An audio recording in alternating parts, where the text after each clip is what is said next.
9 indikator lemah pikiran. Pernahkah Anda melihat seseorang yang bergumul dan tampak mudah terombang-ambing oleh orang lain? Untuk membuat pilihan dan dengan cepat mengubah sudut pandang mereka. Atau, apakah Anda terus-menerus merasa bingung atau dikuasai oleh kesulitan hidup?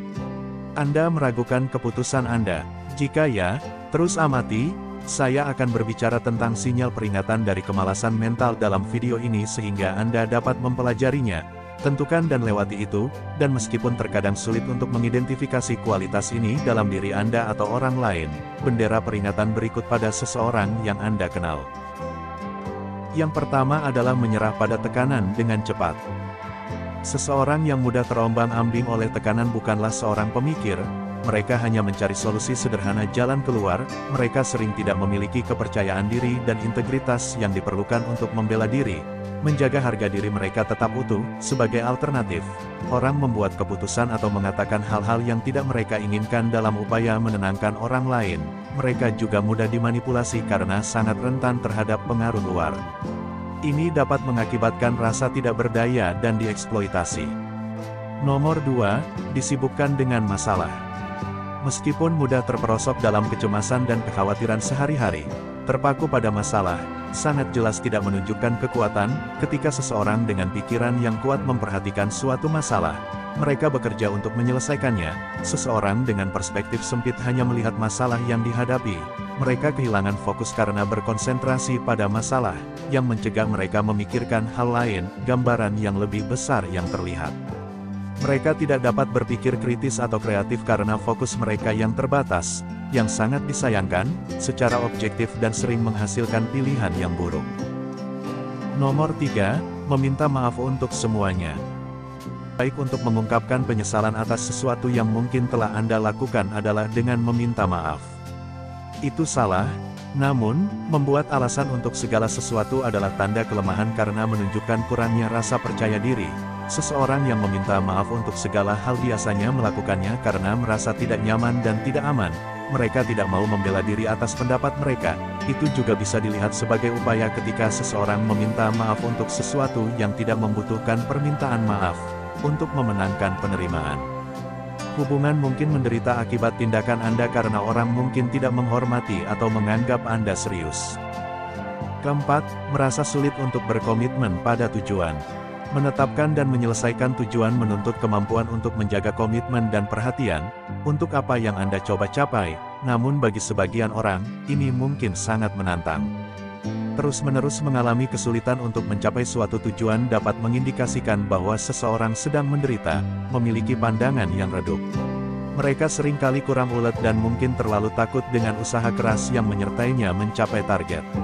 Karena itu, orang sering menyerah bahkan sebelum mereka mulai dan menerima keadaan biasa-biasa saja.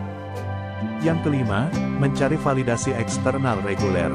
Setiap orang ingin mengalami rasa hormat, nilai, dan penghargaan orang lain, namun, jika persyaratan untuk validasi eksternal sering muncul, ini bisa menjadi masalah gejala kerapuhan.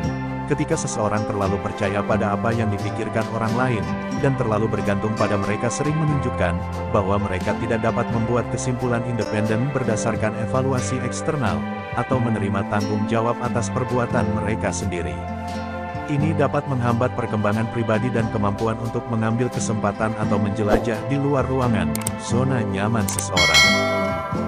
Nomor 6, selalu mempermainkan korban. Apakah Anda tahu individu yang tampaknya merengek sepanjang waktu? Siapakah yang ingin berbagi pergumulannya dengan Anda tetapi tidak pernah menawarkan solusi? Mereka sering mengeluh bahwa mereka tidak mengerti dan semuanya tidak adil. Mereka yang sering percaya bahwa mereka adalah korban dari keadaan. Mereka dapat dengan mudah menjadi korban, menjadi terbebani dan tidak mampu membuat keputusan penting untuk menghasilkan hasil yang lebih baik. Hal ini dapat mengakibatkan rasa ketidakberdayaan secara keseluruhan dan kurangnya kendali atas hidup mereka. Nomor 7, dikonsumsi oleh iri hati. Begitu terpaku pada apa yang dimiliki orang lain sehingga mereka melupakan kebutuhan mereka sendiri, potensi dan kapasitas mereka sendiri untuk menghasilkan hasil yang sebanding. Pada akhirnya, dikuasai rasa cemburu adalah tanda kelemahan karena bisa mengakibatkan perilaku yang merugikan, praktik yang menghambat perkembangan pribadi dan membatasi potensi seseorang. Nomor 8, tetap kesal menghadapi seseorang yang tidak peduli. Adalah normal untuk mengalami kesedihan dan sakit hati ketika seseorang berbuat salah kepada kita, tapi tidak sehat memendam permusuhan itu dan membiarkannya membusuk, itu efek merugikan. Ketika seseorang menyimpan dendam, mereka mencegah diri mereka sendiri untuk melanjutkan hidup, tumbuh dan pulih. Ini dapat merusak kesejahteraan emosional seseorang serta kesehatan fisik mereka. Kebencian telah dikaitkan dalam penelitian dengan kondisi fisik seperti tekanan darah tinggi dan sakit kepala, bahkan berisiko lebih tinggi terkena penyakit jantung koroner. Selain itu, penting untuk diingat bahwa memendam permusuhan dapat merusak hubungan. Mungkin sulit bagi seseorang untuk memaafkan jika mereka terus-menerus membenci dan enggan melakukannya, menciptakan dan menjunjung tinggi hubungan yang bermakna. Hal ini dapat menyebabkan perasaan kesepian dan keterasingan, yang dapat memperburuk penderitaan emosional. Nomor 9, pertahanan konstan. Bersikap defensif sepanjang waktu adalah tanda kelemahan mental. Pertama-tama, orang-orang ini seringkali memiliki kepekaan yang berlebihan terhadap kritik. Ketika seseorang memberi mereka kritik yang membangun, mereka mungkin menjadi kesal atau marah daripada menanganinya dengan anggun.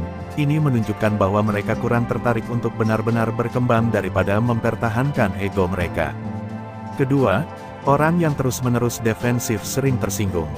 Mereka tampaknya tidak mampu menyerap kritik secara objektif atau memisahkan diri darinya. Dan hal ini dapat menyebabkan banyak perselisihan sia-sia. Orang yang berpikiran lemah biasanya menolak ide-ide baru juga. Mereka mungkin enggan untuk berubah dan tidak mau mempertimbangkan sudut pandang alternatif. Secara keseluruhan, jika Anda hanya memperhatikan dan meluangkan waktu untuk mengamati perilaku, apakah itu perilaku Anda sendiri atau orang lain, Anda seharusnya dapat mengenali tanda-tanda peringatannya dari pemikiran yang lemah. Meskipun demikian, sangat penting untuk diingat bahwa setiap orang mampu menaklukkan mereka. Mereka yang memiliki kekurangan dapat mengembangkan kekuatan mereka dengan pendekatan yang tepat secara individu. Beri jempol pada video ini jika Anda menyukainya dan beritahu teman Anda tentang hal itu agar kita berdua bisa mendapat manfaat. Klik tombol subscribe untuk mendapatkan lebih banyak konten seperti ini, dan jangan lupa klik membunyikan alarm. Terima kasih telah melihat.